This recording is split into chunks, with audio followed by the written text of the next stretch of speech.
Delhi road स्थित chambers of commerce सभागार में अखिल भारतीय साहित्य लोक द्वारा हिंदू नववर्ष की पूर्व संध्या पर भव्य एवं सांस्कृतिक कार्यक्रम का आयोजन किया गया।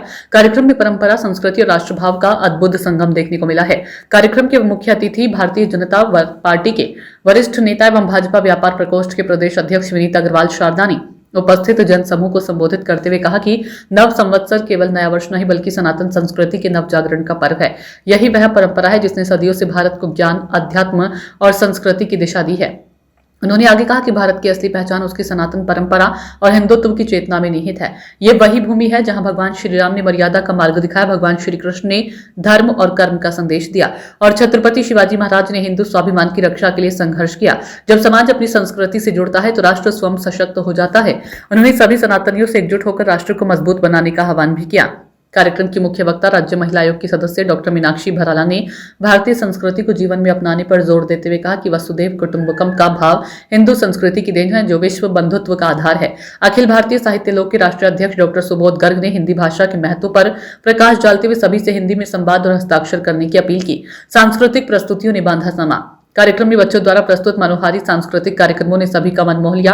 विशेष रूप से आनंदिता आचार्य द्वारा प्रस्तुत भरतनाट्यम नृत्य ने दर्शकों को मंत्रमुग्ध कर दिया, जिसके बाद पूरा सभागार तालियों की गड़गड़ाहट से गूंज उठा।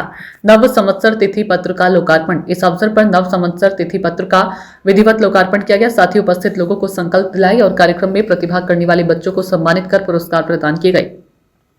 संस्कृति, संस्कार और एकता का संदेश। पूरा कार्यक्रम भारतीय संस्कृति, संस्कार और एकता का जीवंत उदाहरण बनकर सामने आया, जिसने उपस्थित जनसमूह को न केवल आनंदित किया बल्कि अपनी जड़ों से जुड़ने का प्रेरणादायक संदेश भी दिया। Bureau report, Meerut.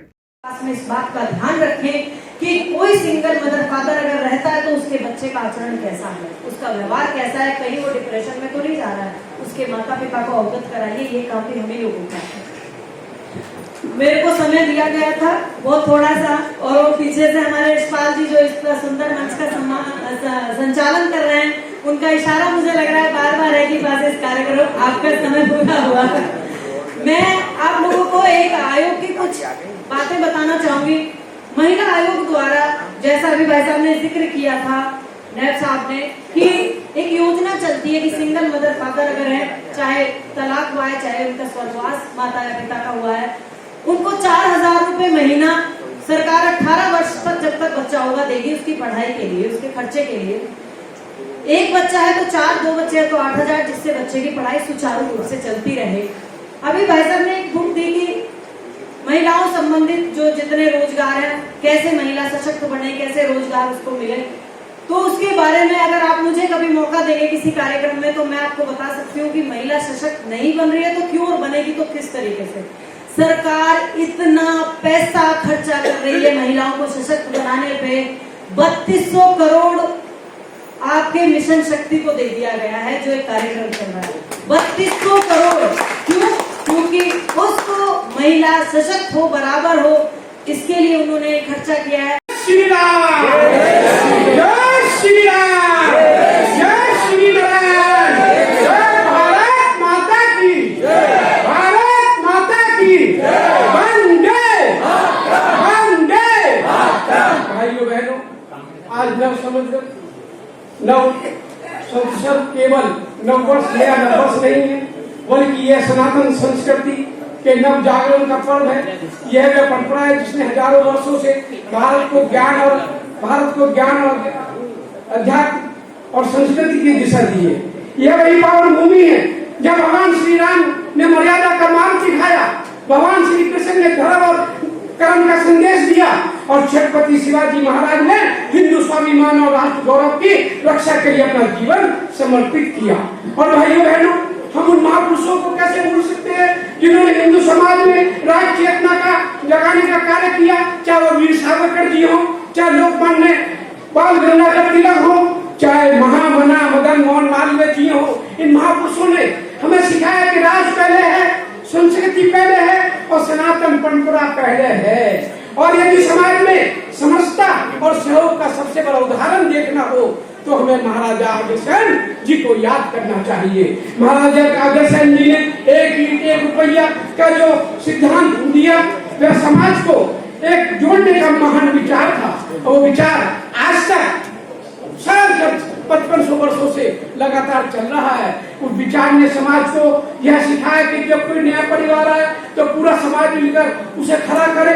यही सनातन की विचारधारा है, यही सनातन धर्म की शक्ति है, यही समाज को जोड़ने की संस्कृति है।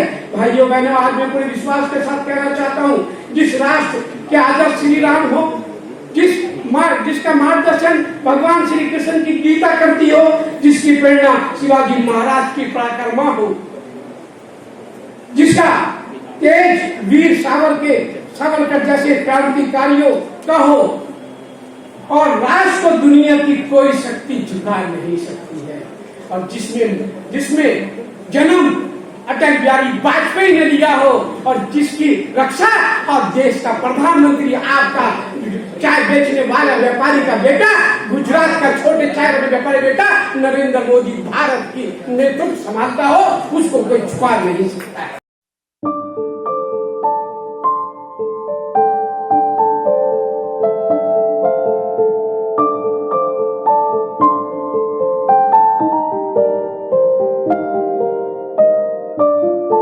सबसे पहले मैं हिंदू नववर्ष की मेरठ के सहित उत्तर प्रदेश के 25 करोड़ सनातनी को और भारतवासियों को अपनी ओर से हिंदू नववर्ष की हार्दिक शुभकामना बधाई देता हूँ। युवाओं को एक शपथ लेनी चाहिए हिंदू नववर्ष पे। सबसे पहले सुबह उठकर धरती माता के पांव छूकर अपने घर में माता पिता के पांव छुएं, बुजुर्गों के पांव छुएं, उससे उस दिन से फिर भगवान की पूजा करके दिन की शुरुआत करें। जिसने अपनी माँ और पिता के चरण छू के उनकी आज्ञा का पालन कर लिया, तो मैं समझता हूँ उससे बड़ा हिंदू धर्म, उससे बड़ा सनातन धर्म नहीं है। सनातन धर्म की पूजा हमारी संस्कृति है, जो हमको हमारे बुजुर्गों ने सिखाई, हमारे दादा परदादा, हमारी दादी परदादी, हमारे माता पिता ने सिखाई। उस संस्कृति पर आगे बढ़ते हुए देश के लोकप्रिय प्रधानमंत्री आदरणीय नरेंद्र मोदी, उत्तर प्रदेश के यशस्वी मुख्यमंत्री योगी आदित्यनाथ, जिस प्रकार से उत्तर प्रदेश और देश में सनातन धर्म का जिन्होंने मान सम्मान बढ़ाया, आज विश्व पटल पे भारत के मान सम्मान स्वाभिमान को ऊंचा करने में, सनातन धर्म के मान सम्मान को ऊंचा करने में और हिंदू धर्म को मान सम्मान स्वाभिमान को ऊंचा करने में अगर किसी का योगदान है तो देश के प्रधानमंत्री नरेंद्र मोदी, उत्तर प्रदेश के मुख्यमंत्री योगी आदित्यनाथ जी का है। उनके दिखाए मार्ग पे हमारा युवा चलेगा तो मैं समझता हूँ मेरा भारत बहुत जल्दी विश्वगुरु बनेगा। हिंदू नववर्ष की पूर्व संध्या पर आज सभी को मेरा प्रणाम नमस्कार। सभी जितने भी मेरे भाई बहन, जितने भी मेरे बुजुर्ग आज इस वीडियो को देखें, वो सिर्फ ये संकल्प ले लें कि हम आज से संकल्प लेना शुरू करेंगे, हिंदू नववर्ष को मनाना शुरू करेंगे, साथ ही में हिंदी में हस्ताक्षर करना शुरू करेंगे, साथ ही में अपने बच्चों को हिंदी सिखाएंगे, हिंदी के महीनों के नाम सिखाएंगे और हिंदू नववर्ष को जोश से मनाएंगे।